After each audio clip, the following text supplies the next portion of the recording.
नमस्कार, जय हिंद, वंदे मातरम। दोस्तों, आप सभी का स्वागत है हमारे स्टडी चैनल आरवी एकेडमी पर। आज हम मध्य प्रदेश संविदा शिक्षक भर्ती के अंतर्गत पूरी भर्ती प्रक्रिया को जानेंगे कि शुरू से अंत तक शासन द्वारा किस प्रकार भर्ती प्रक्रिया चलती है। तो आइए हम शुरुआत करते हैं। और हमारे चैनल पर आप पहली बार आए हैं तो हमारे चैनल को सब्सक्राइब और वीडियो को लाइक ज़रूर करें। तो आइए शुरुआत करते हैं।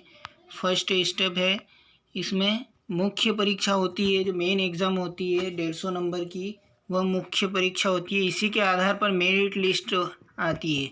अन्य परीक्षाओं में जैसे यूपी टेट, सी टेट में परीक्षा के बाद एक अन्य एग्ज़ाम भी होती है और उसके बाद इंटरव्यू भी होता है, पर इस प्रक्रिया में ऐसा नहीं होता। इस प्रक्रिया में मेन परीक्षा के आधार पर ही आपकी मेरिट लिस्ट निकलती है, यानी कि यह डायरेक्ट भर्ती परीक्षा है। आपको मेरिट लिस्ट में आना ही होगा अगर आपको नौकरी चाहिए। तो अगली बात जानते हैं कि वही जो मैंने कहा कि एमपी टेट में जो मेन एग्ज़ाम मार्क्स होते हैं उसी के आधार पर मेरिट लिस्ट आती है और नियुक्ति होती है। इस परीक्षा में कोई इंटरव्यू या अन्य परीक्षा नहीं होती, जैसे सी टेट और यूपी टेट में होती है। इसमें इस प्रकार की भर्ती प्रक्रिया नहीं होती। तो आइए अगली स्टेप जानते हैं। अगर आपका सिलेक्शन हो जाता है, उसके बाद आपके डॉक्यूमेंट वेरिफिकेशन के लिए आपको एक तारीख दी जाती है। उस तारीख को आपको जाकर डॉक्यूमेंट वेरिफिकेशन, ओरिजिनल डॉक्यूमेंट लेकर वेरिफिकेशन के लिए जाना होता है।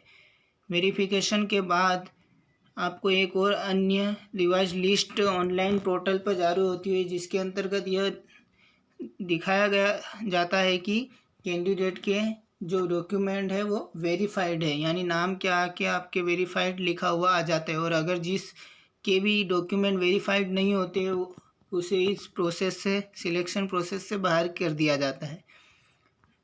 तो इसलिए अपने डॉक्यूमेंट का विशेष ध्यान रखें। और अगली स्टेप है हमारी विद्यालय आवंटन, यानी जैसे ही हमारे डॉक्यूमेंट वेरिफिकेशन हो जाते हैं उसके बाद हमें विद्यालय का आवंटन यानी सिलेक्शन ऑफ स्कूल की प्रक्रिया चालू हो जाती है। यानी इस प्रक्रिया में के दौरान शासन द्वारा हमें विभिन्न विद्यालयों में नियुक्ति दी जाती है और सामान्य तौर पर हमसे भी एक बार पूछा जाता है कि हम किस विद्यालय का चयन करना चाहते हैं।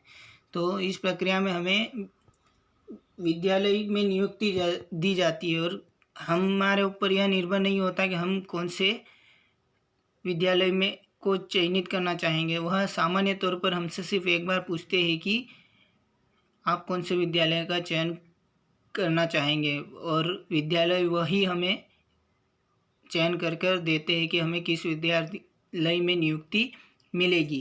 तो आइए अगला स्टेप जानते हैं। फॉर गेस्ट टीचर यानी जो अतिथि शिक्षक होते हैं उनके लिए इस भर्ती प्रक्रिया के अंतर्गत उनके अनुभव के आधार पर उन्हें अंक प्रदान किए जाते हैं। जैसे कि उन्हें 1 वर्ष का अनुभव जिस अतिथि शिक्षक को होता है उसे 5 अंक वेटेज में दिए जाते हैं, यानी अतिरिक्त दिए जाते हैं उनके अनुभव के आधार पर। और अगला है, जैसे 2 वर्ष के अनुभव होता है उन्हें 10 अंक दिए जाते हैं वेटेज के आधार पर। इसी प्रकार से इसमें हर 1 साल के अनुभव के लिए 5-5 अंक दिए जाते हैं। जैसे 3 वर्ष का अनुभव हो तो 15 अंक वेटेज में दिए जाते हैं। इसी प्रकार स्टेप 5 है, इसके अंतर्गत एक वेटिंग लिस्ट भी जारी होती है।